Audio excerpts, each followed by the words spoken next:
Hi everyone, it's Laura, and today I'm here to do my November wrap-up. So this was an odd month. I was not nearly as productive as I hoped to be.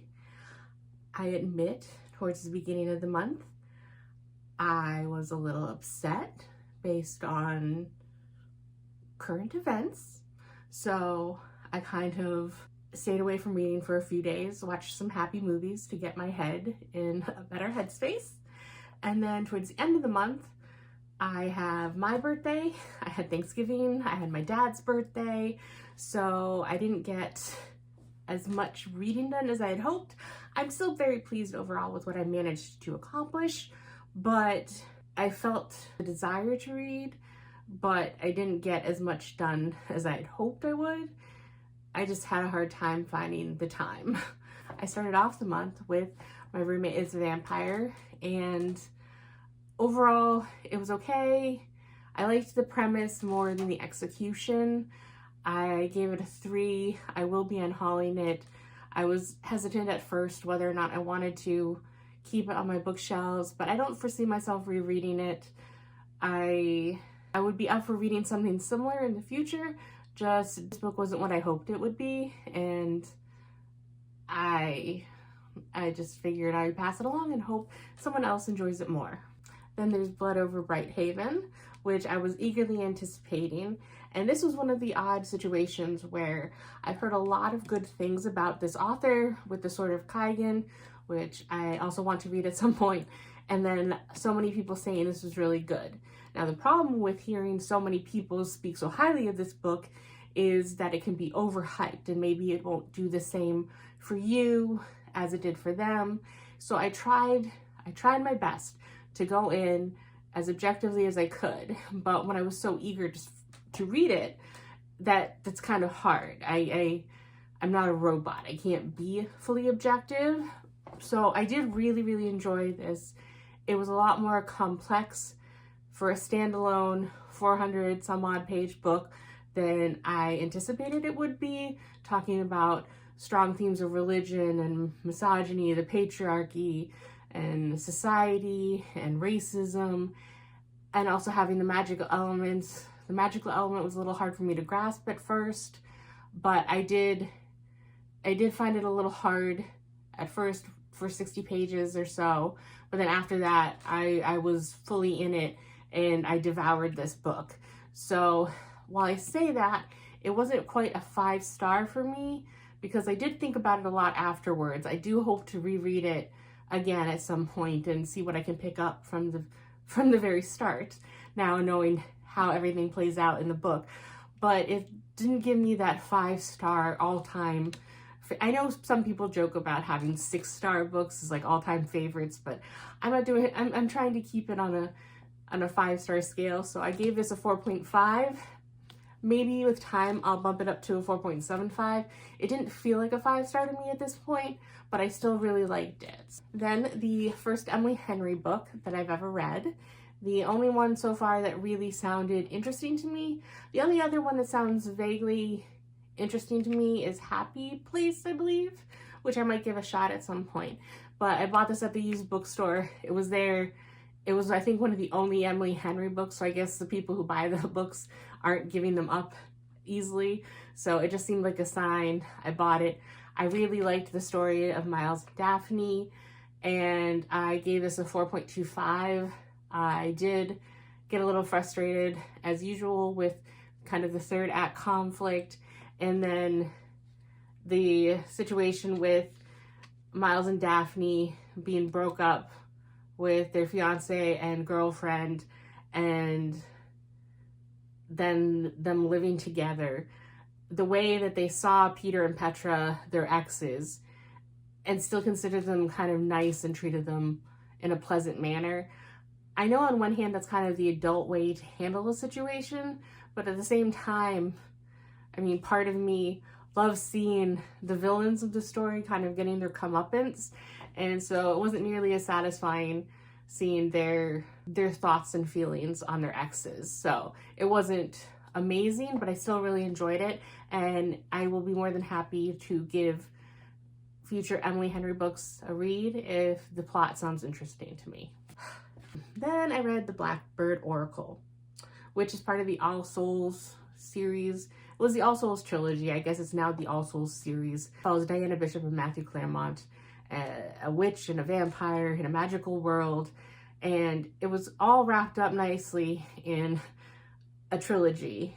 And then book 4 was about kind of one of, I hesitate to say side characters because they were integral into the plot, but they weren't like first tier, so maybe second tier characters. Gave me more of their background. I was about that book. This one continues more with the main characters of Diana and Matthew, but it felt very unnecessary for me.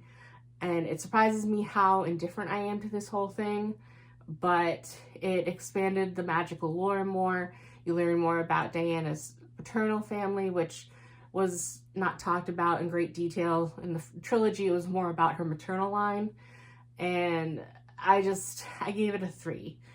I couldn't point out what was wrong with it because it doesn't seem like anything was wrong with it. It just wasn't something that was interesting to me, that spoke to me, that was engaging to me personally. And so I gave it a 3. I read it. The way this ends off, it's clear that there's going to be more books in this universe, and I'm just not interested. As far as I'm concerned, my headcanon is that this story ended after book 3 of the trilogy, the Book of Life, and I'm more than happy and satisfied with that ending. So I won't pass up any Deborah Harkness books in the future, but if they're in another universe, if they're part of this universe in the All Souls series, I'm not interested. Then I listened to the audiobook. There's only 2 books that I tried to listen to exclusively through audiobook format this month, and it was Get a Life, Chloe Brown. And I had heard a lot about the Brown Sister series, and I liked many aspects of it. I liked some of the disability and illness representation. I liked some of the discussion. I liked aspects of the characters. I didn't fully buy into their romance 100%. Seemed to kind of go from, not a hate, but a dislike, a loathing on Red's part. And it just transitioned to interest far too quickly, and then romance. And by romance, it seemed like they were all in romance really easily. So it wasn't all I hoped for, but I gave it a 3.5, and the second and the third books I will be curious to try because they follow Chloe's sister. So I have found in the past that if they are a companion rather than in the same mind of the same character, if they're companion books, I can have wildly different experiences based on who the main focus of the book is. So I will definitely give the second and probably even the third book a shot because they're going to be in her sister and their love interests. And so while Chloe, I wasn't a huge fan of her book, maybe I will like one of her sister books better, and that will be more appealing to me. So overall 3.5 for her, but that was my experience. And then I read Holly Jolly Diwali, and I really love this book. This was picked up on a whim at the used bookstore because it seemed festive with Holly Jolly, even though I wasn't sure at the time where Diwali was. Turns out this year it was the end of October. I think it was October 31st to November 1st. So pretty much when I read it, it was after Diwali. But based on the name, as long as I read it before Christmas, it was still fine. And I picked it up because I am interested at some point. I really have to get through my physical TBR and all the books I've had and read my backlog that I've had for years and years on my shelves. But not all of those are interesting to me anymore. So I do know that I have to intersperse them at some point with books that are more current, that are very interesting to me. And this is an example of, I definitely want to read books about different cultures and different traditions, different celebrations, and translated works. I want to experience more of that side because while I still consider myself mainly a fantasy and romance reader, I am not opposed to quite a few different genres if the story sounds interesting to me. And this one was a romance, yes, but it's parts of what I found so fascinating was learning about the Indian American culture and experience, and then having Nikki travel to India for her friend's wedding, kind of learn more about Indian weddings and their ceremonies and how they're a multiple day thing, and learning about Diwali, kind of the festival celebration of lights, and how there seems to be no one clear answer on what it's a celebration of, and it can mean something different to different people in different regions. And it just was very enjoyable. I loved it. It's definitely staying on my shelves, and I gave this one a 4.75. Then I read The Inheritance of Orquídea Divina, and this book, my review, I've already taped a review for it. I just haven't edited it and gotten it out yet. But this book was a wild fever dream of a ride. And this one was very interesting. It starts off with Orquídea Divina basically summoning all her relatives to her house because she was going to die. And it is something that is kind of a dual timeline storyline where you have the present day where they're digging into her past, and then you have the past when she's a baby growing up, kind of coming up to the culmination of some sort of events with figuring out how she ended up from Ecuador into the US where she settled and had all her family. And there's been a lot of mystery and mystique and legend around her and her history, and her relatives are very frustrated with her because she's been very tight-lipped about things, but she seems to have a magical way about her. Like, there's things that just cannot be rationally explained that she does, that her house, how her house acts.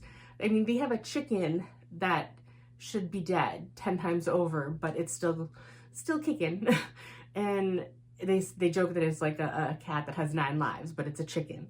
So there's just random things, but at a certain point, some of the adults like stop believing, and so it's very interesting.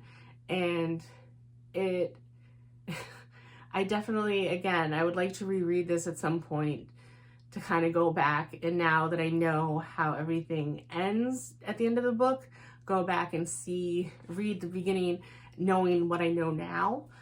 So I really liked this book. I don't know if I want to keep it on my shelves for good, probably for now, but I wouldn't be opposed to hauling it again in the future after I reread it one more time for that experience that I was talking about.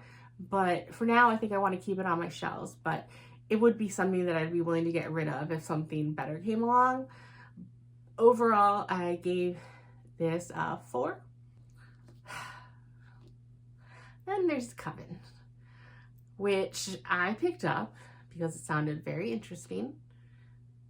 I've looked at it a few times in Barnes & Noble, and I had seen, I guess something recently I had seen after I read this, a video of Steph Loves. I had seen her haul this book.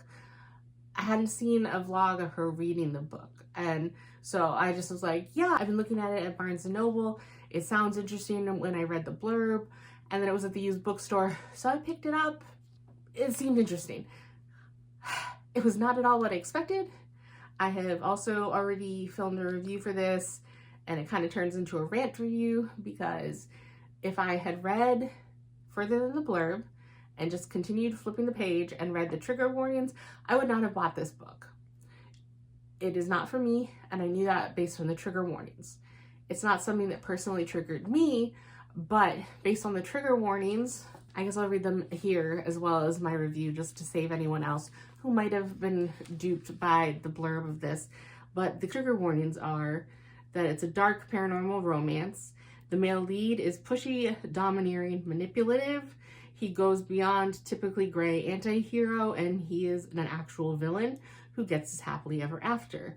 The triggers are dubious consent, forced feeding, graphic violence, tough and explicit sexual content, forced proximity, betrayal, references to past abuse and traumatic reactions to triggering stimuli, knife violence, graphic depictions of blood, physical harm inflicted upon the main character, and ritualistic murder.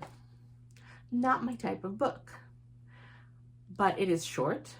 It was one that they had an audiobook on Everend, which is another video I'm going to have to make about Everend and what's going on with that right now.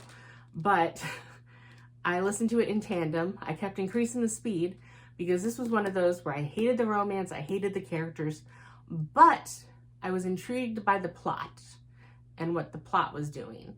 And it mentions betrayal in the trigger warnings. There's kind of people scheming to get their way, and kind of these vessels which are similar to vampire-like creatures against witches, but they had to mutually coexist for reasons. And so I was very curious on how the plot, that's the only reason I did not DNF this, because I hated the characters, I hated the romance. I do not own the physical copy of the second book, The Cursed, but I started listening to the audiobook and it got somehow even worse. And I stopped. I really wanted to know how the culmination of the plot came together, but I just couldn't push through the second one. So I got about halfway through and I just was rolling my eyes too much. So The Curse is currently a DNF. I might hopefully be able to push through it at some point and just finish just to know, but I can't at this point. It's a DNF, but just go forewarned. There will be a review coming out of this with all my thoughts and gripes about it, but definitely not for me. I'm hauling as fast as I possibly can. I gave this a 2.5 just based on the plot elements I did like. I just hated everything else. The writing wasn't fully atrocious, other than the fact that I just, like I said, hated everything else. Then there's The Memory Thief, which is something that I had seen in a video from Oliver's Book Nook, and she said that this was kind of an underhyped standalone fantasy book, and it's YA, and it looked familiar, and sure enough, this was one of the books that's been sitting on my bookshelf for years and years and years. It was also on Everend, so I did a tandem thing. I listened to the audiobooks while I was doing chores, and I would pick up the book and listen while reading it physically, and it was a very nice story. I like the magic system. The magic system has to deal with memories, and people can steal memories by touch. And so it was a society like that, built with that magic system, people wearing baggy clothes and covering up so that less skin is available for potentially being touched. And there's a black market for memories. They have a shadow organization called the Shadows that kind of acted like Robin Hood. If people had memories stolen, they would go and steal them back. And then there was the Sifters, which are the rulers. All the rulers of the different realms are Sifters, and they were even more powerful, gifted people that didn't need physical touch. They just needed to look at a person and they can take memories. And then there are adverse effects by transferring too many memories through your body, by having too many foreign memories in your head. There's a lot of different interesting things that I was very intrigued about in this world, but it was a very short book. It's just about 300 pages, and it had such a short timeline. It had a little romance. The main character, Julieta, or Etta, she was trying to save her mom who had something go wrong. Some mysterious thing go wrong, and she was in an asylum for 4 years trying to fix internally. They were trying to figure out what was wrong with her head and overload something going on, and she was in a coma. And so Etta had to head out on this. She had to team up with the Shadow organization and go on a quest, and it was just very YA for me. And so I was satisfied reading it, and like I said, the magic system fully intrigued me. I'm still thinking about certain aspects of it, but overall, the plot and the romance, I gave it a 3.5. I wasn't wowed. I will be donating this so someone else can hopefully enjoy it in the future, but I'm glad that I got one of these TBR veterans off my shelf. Then when I was in the used bookstore, I also picked up The Lost Apothecary. This is one book that's been on my radar for a while, probably mainly because the cover I found very beautiful and it sounded intriguing to me, and I again, I did a lot of tandem reading this month where I would listen to the audiobook and read the physical book. And I almost wish I didn't buy all these books at the bookstore if I had known that they were available on Everend at the time, but it's too late for that. But anyways, this is a very interesting story. It is, again, dual timeline following Nella, an apothecary in the past who she exclusively works for women. And while she was raised by her mother as an apothecary and was also predominantly for females, something happened, and so she took to the darker side of being an apothecary. And now she takes requests from scorned women, and she will provide poisons in secretive ways so that they can get rid of abusive or adulterous partners. And then there's a current day where it follows Caroline, who is having issues in her own marriage, and she goes on a trip that was supposed to be her 10th anniversary to the UK, and she goes solo. And then she discovers something that kind of leads her down the path, because she's always had an interest in history and the past, and her research leads her down a path of trying to figure out what was going on about an apothecary. And kind of she stumbles upon some aspects of the story of that you follow with Nella. And this story is told in 3 perspectives. There's Caroline in the present day, there's Nella in the past, and then Nella runs into a 12-year-old girl, Eliza, and so you get some chapters from her perspective as well. And it was very intriguing. And historical fiction seems to be either you love it or you hate it. And there's always been parts of it that I've loved, so that didn't deter me at all. And again, this is one of these things where you know something has to go wrong, but you don't know what it is, and you don't know how things will resolve or how the apothecary, how her story ends. No matter what happened in Nella's timeline, by now she's obviously passed away. So I really liked this book. I don't know yet whether or not I'm going to hold on to this, but I gave it a 4. A review of this will be coming shortly. Then I finally also read Two Twisted Crowns. So I've officially finished this duology. And again, I tried not to get my hopes up because I've heard a lot of good things about this. A lot of people seem to like this better than One Dark Window. But One Dark Window also got rave reviews, and then when I read it, I liked it a lot, but I wasn't as blown away with it as certain people. I didn't like Elspeth as a main character 100% of the time because she's been very sheltered, so parts of her naivete and the way she responded to certain situations, it was understandable, but at the same time, she was 19, and I'm just at the point in my life where I have a harder time relating to some of the YA protagonists and people that are too young.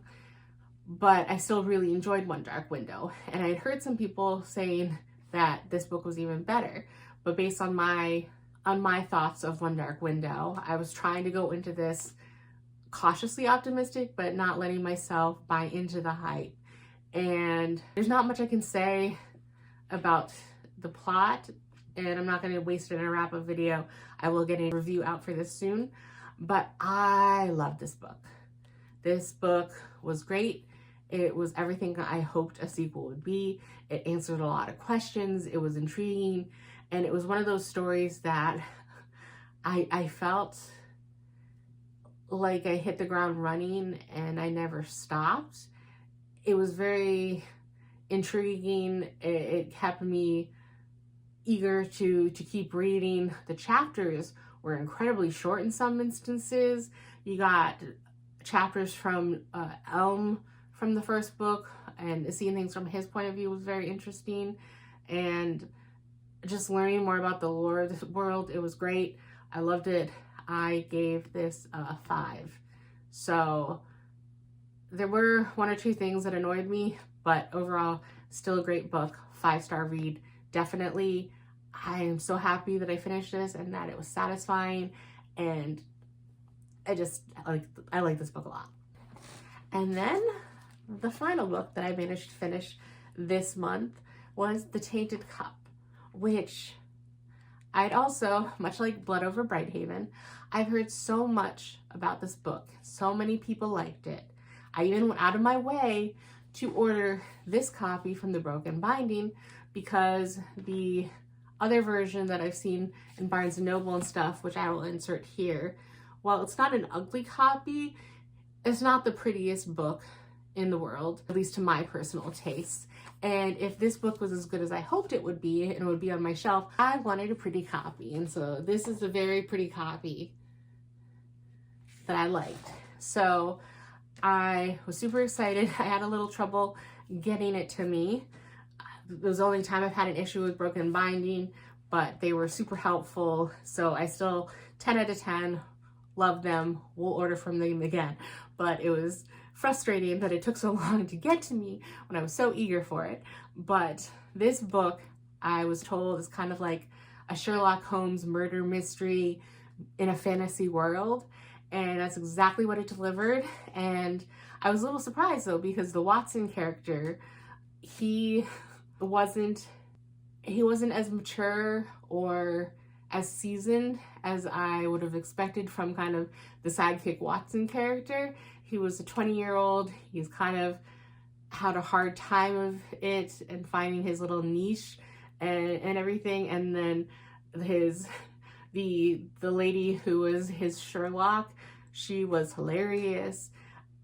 Learning about this world and what was going on, and kind of, as in a lot of different murder mysteries, new questions arise, and trying to figure out what's connected, if things are connected, the web of events, and the big ultimate resolution at the end.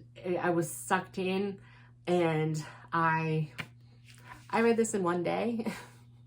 So I had a tandem read. I recommend the audiobook. It was wonderful, but being fully immersed with the audio and physically reading it, it was wonderful. I love this book. So this was another 5 stars. So I ended the month super strong with 2 5 stars. And that was great because for a while I was wondering if I was too harsh in some of my ratings, if I was not having any 5 stars recently, because I've considered myself having pretty good reading months overall. But based on Two Twisted Crowns and The Tainted Cup, I am fully happy with the ratings I've been giving, because these were definitely a step above some of the other books and definitely deserve the 5-star ratings in my opinions. So that ends the books I've completed this month. On the other hand, I did start The Way of Kings, but didn't manage to finish it before the end of the month. So this will be my task to finish by the end of December. I managed to get 220 pages in. My edition is 1001 pages, so about a fifth of the way in. So I'm fully invested in these characters in this world, but it uses a lot of brain power because I want to keep track. Brandon Sanderson is expert at laying down details and things and places and names that come to be important later. And especially as the first book in the Stormlight Archive, I'm reading it slower than I would some other books. So I'm reading it very intentionally. And I made the mistake of picking this up the second to last week of November. So going into the week that had my birthday, had my dad's birthday, had Thanksgiving, and I didn't find time to read something this dense, or that I had to read a more intentional way.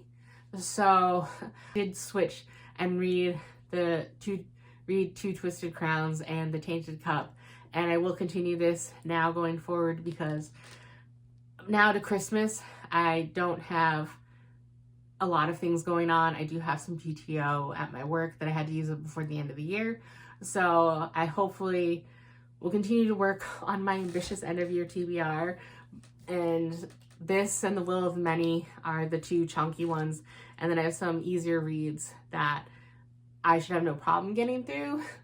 We shall see. But the big question is this and The Will of the Many, if I will manage to get through them. But I did start it at least, so that will be coming soon, hopefully. So these are the books that I read in the month of November. These are the stats overall. I read 12 books for 4,720 pages, and I read 5 physical. I had 2 solo audiobooks. One of those is including The Cursed that I have DNF'd currently, but I did listen to about 150 pages worth of audio, and then 6 books in total that I did listen and read in tandem. So I created a separate line for that this month. And that is my reading for November. And I will see you in the next video. Bye.